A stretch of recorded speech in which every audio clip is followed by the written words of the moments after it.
crime que la France paye très cher. L'assassinat de Kadhafi en Libye et le coup d'État contre le président Laurent Gbagbo en Côte d'Ivoire. Les deux affaires sont remarquablement similaires. Pour résumer, dans les deux cas, un président français en exercice a sciemment utilisé la force militaire française contre un pouvoir légitime d'un État tiers pour imposer un régime plus favorable à des intérêts privés et, semblerait-il, également pour éliminer des preuves de financement occulte de campagnes électorales françaises. Et ce sont les populations, tant françaises que libyennes ou ivoiriennes, qui en paient le prix humain, financier, sécuritaire et démocratique. C'est le cadre général, tant en Libye qu'en Côte d'Ivoire. Sur le cas libyen, nous avons régulièrement sur ce même plateau détaillé les conséquences migratoires catastrophiques pour l'Europe et la France depuis que le verrou libyen a été brisé. Nicolas Sarkozy devra en répondre devant la justice, pour l'instant du seul volet financier qui a conduit à l'assassinat du leader libyen avec la complicité des services secrets français, mais il devra également rendre compte, tôt ou tard, avec le fauteur de guerre BHL, des conséquences mortifères pour le peuple libyen et pour l'Europe. Ces deux hommes ont du sang sur les mains et quelle que soit leur caste, ils devront rendre des comptes. Le cas de Laurent Gbagbo est lui aussi exemplaire.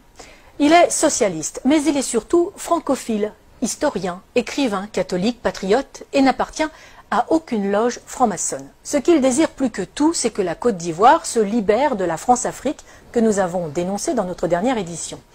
Il veut aller, comme il le dit lui-même, au-delà des discours. Je cite: « Pour l'instant, il n'y a que des discours. Tant que les piliers seront debout, la présence de l'armée française, le franc CFA et le choix des présidents, la souveraineté des pays d'Afrique ne sera qu'un leurre et la France-Afrique, la réalité. C'est un anachronisme, un scandale tellement énorme, cette dépendance. » Fin de citation.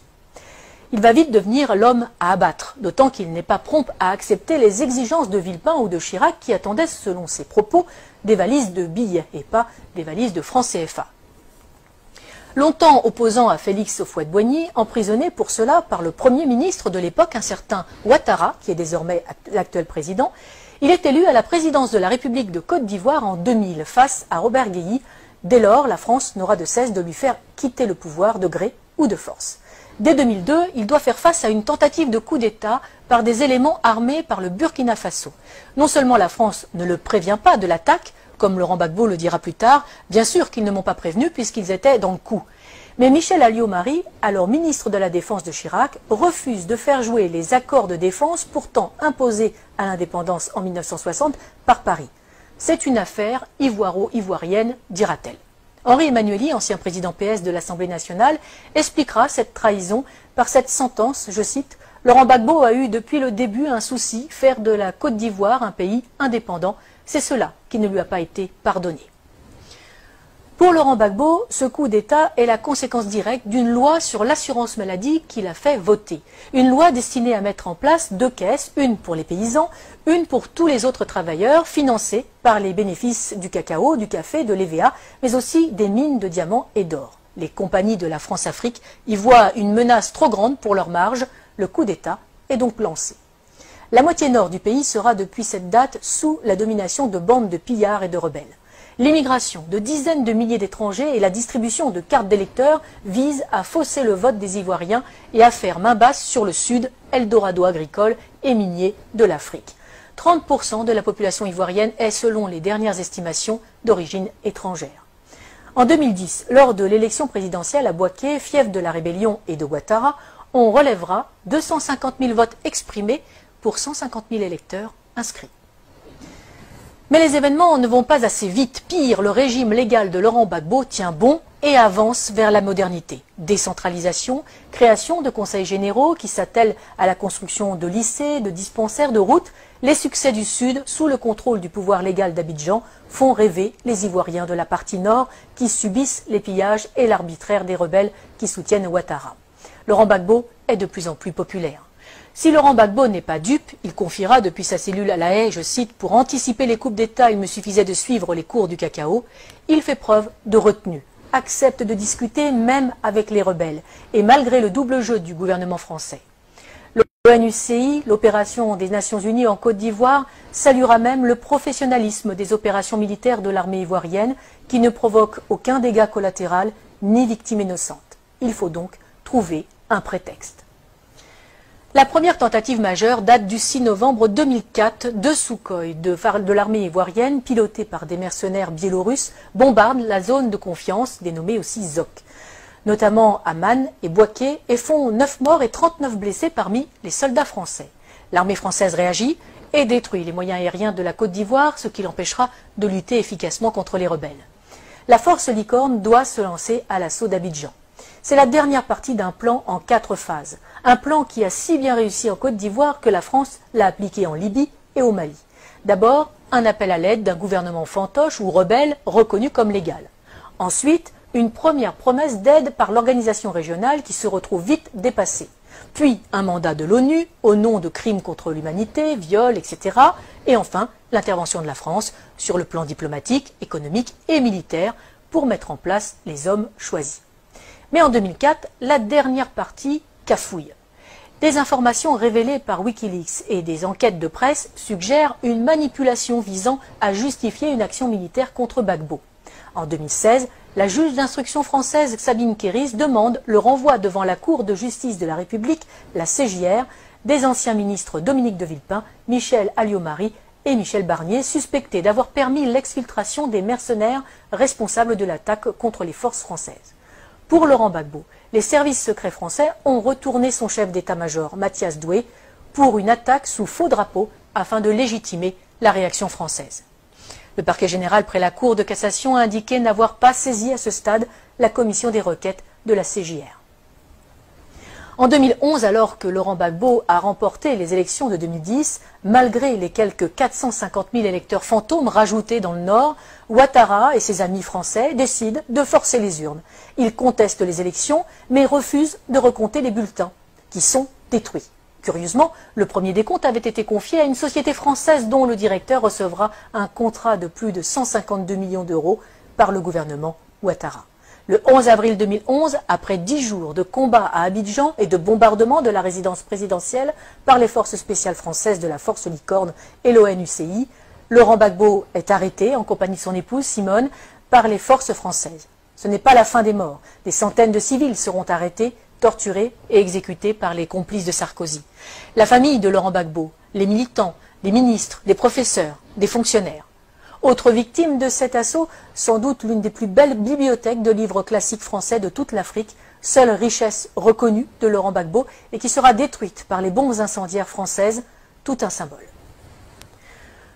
On peut se douter que les nouveaux maîtres de la Côte d'Ivoire ont mis le pays et les industries en coupe réglée. À commencer par Alassane Ouattara, l'ami intime de Nicolas Sarkozy, de Laurent Fabius et de Martin Bouygues, et aussi, aux surprises, de Georges Soros.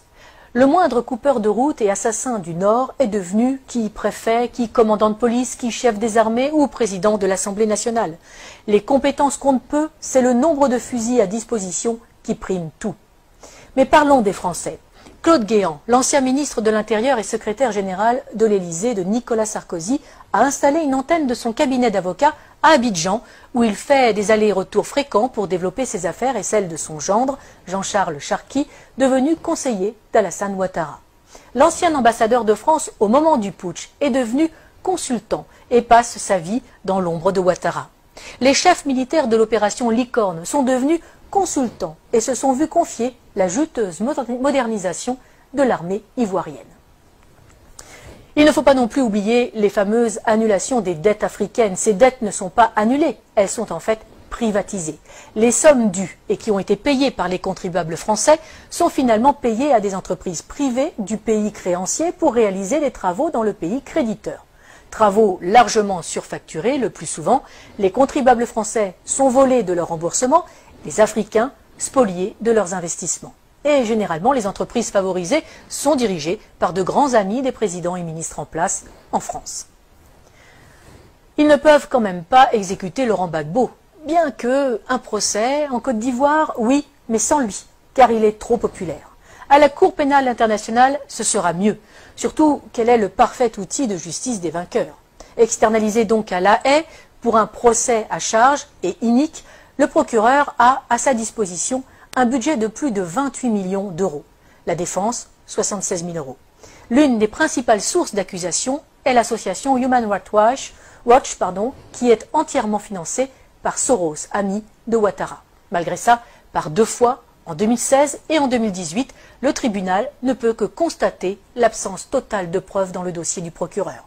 Aucun élément de preuve, aucun témoin fiable. Le 15 janvier 2019, Laurent Gbagbo est acquitté par la CPI de la totalité des charges portées contre lui après plus de 7 ans de prison préventive. Il reste cependant en résidence surveillée en Europe. La Belgique lui offre l'asile. Le temps, paraît-il, pour que le procureur puisse faire appel sur de nouvelles bases. Lui, qui n'a jamais réussi à monter un dossier alors qu'il a travaillé main dans la main avec Ouattara et les gouvernements français. Nous n'avons fait ici qu'effleurer ce sujet vaste et complexe qui pourrait servir de trame à une série d'espionnage et de géopolitique. Pour ceux qui voudraient aller plus loin, qu'ils n'hésitent pas à lire l'ouvrage « Libre pour la vérité et la justice » de François Mattei aux éditions Max Milo. Il est le fruit des entretiens de l'auteur avec Laurent Gbagbo pendant ces 7 années de détention arbitraire. Publié quasiment à la veille de la libération du président ivoirien, ce livre est la preuve que Laurent Gbagbo a eu raison trop tôt.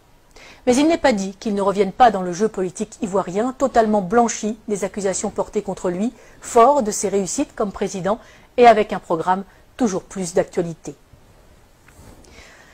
Il faudrait plus de chefs d'État comme lui en Afrique, conscients des atouts de son continent, préférant des relations saines avec la France plutôt que l'exigence d'une repentance perpétuelle imposée aux Français pour des crimes qu'ils n'ont pas commis. Une repentance qui n'est là que pour cacher le pillage de l'Afrique par des multinationales et imposer une invasion migratoire ruineuse et destructrice pour l'Europe. Défense de l'identité nationale, mise en œuvre d'un patriotisme social permettant de vivre et de travailler au pays, non-alignement, intégrité de ses élites politiques et économiques. Il faudrait peut-être aussi plus de Laurent Gbagbo en Europe.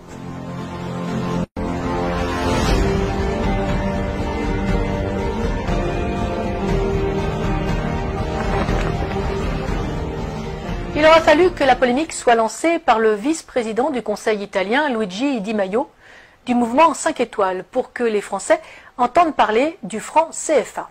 L'affaire est née le 20 janvier quand Luigi Di Maio a déclaré à propos des migrants, je cite, « À partir d'aujourd'hui, ceux qui veulent débarquer en Italie, on va les emmener à Marseille. Je vais demander des sanctions contre les pays qui colonisent l'Afrique.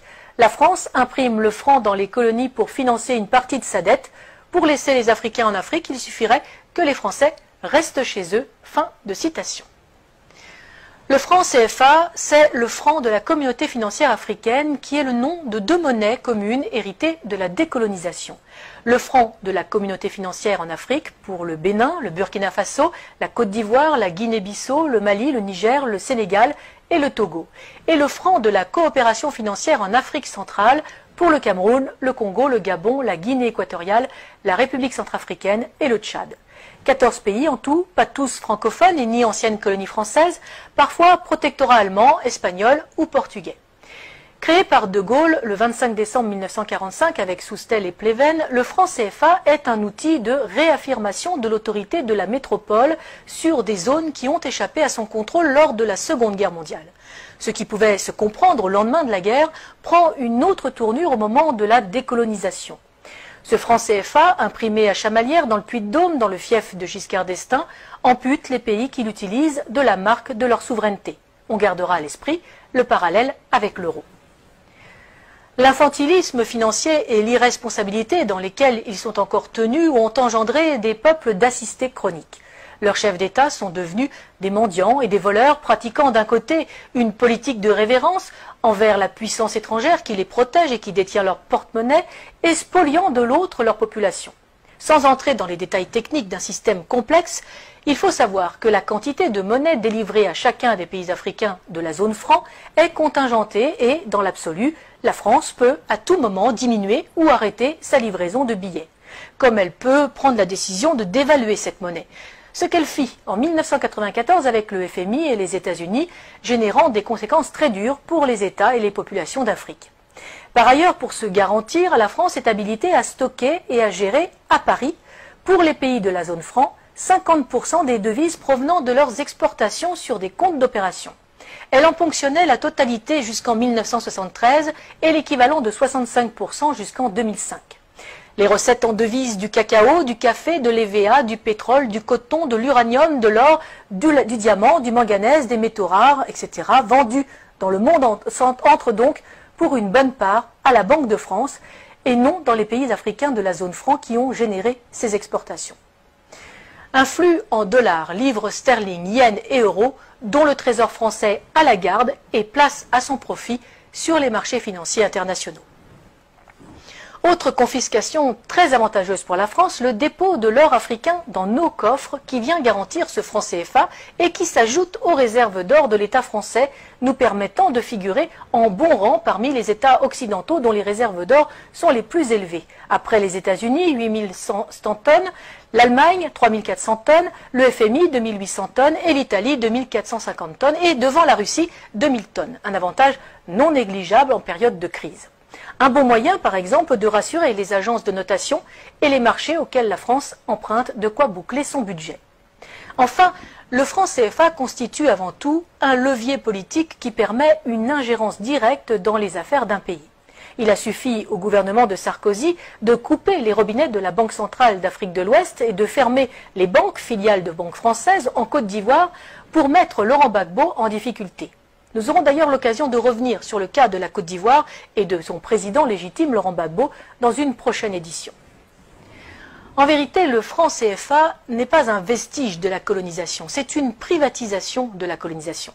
Elle permet à nos dirigeants de corrompre les élites africaines, d'imposer la présence des multinationales comme Areva, Total ou Bouygues dans des marchés publics africains avec des fonds publics mais des bénéfices très privés. Et les pertes parfois magistrales, comme pour Areva, que nous avons déjà évoquées sur ce même plateau, si elles sont bien à la charge des contribuables français, n'empêchent en rien le versement de commissions bien juteuses. Ce sont les mêmes multinationales qui font venir la main-d'œuvre africaine en Europe, un sous-prolétariat déraciné de pays corrompus et ruinés, une masse d'esclaves qui a l'énorme avantage de faire baisser les salaires des Européens et de mettre à mal tous les systèmes sociaux de protection, maladie, retraite, famille et les services publics. En multipliant les bénéficiaires sans apporter de nouveaux contributeurs, l'équilibre est rompu, les systèmes de protection et les services publics ne fonctionnent plus. Du coup, les bénéficiaires légitimes, les seuls contributeurs, les deux souches, n'en veulent plus et le privé peut prendre la relève et empocher de juteux bénéfices. Les délires complotistes, Charlie Hebdo, dans son édition du 27 octobre 2004, citait des propos tenus par Renaud Dutreil, alors ministre de la fonction publique, le 20 octobre à Paris, lors d'un déjeuner-débat de la Fondation Concorde. Je cite: « Le problème que nous avons en France, c'est que les gens sont contents des services publics. L'hôpital fonctionne bien, l'école fonctionne bien, la police fonctionne bien. Alors, il faut tenir un discours, expliquer que nous sommes à deux doigts d'une crise majeure, mais sans paniquer les gens, car à ce moment-là, ils se recroquevillent comme des tortues. » C'était en 2004, on mesure le chemin parcouru en 14 ans. Pour que l'Europe demeure aux Européens, il faut rendre l'Afrique aux Africains, ce qui permettra de rendre les Africains à l'Afrique. Le patriotisme social et économique que le Parti de la France veut installer dans notre pays est aussi la solution pour un développement indépendant des pays africains. Nos relations avec nos anciennes colonies est certes nécessaire pour des raisons géopolitiques et géostratégiques, mais elles doivent se faire dans l'intérêt des peuples souverains sur chacun des deux continents et non pour les bénéfices de leur caste dirigeante, qu'elle soit politique ou économique.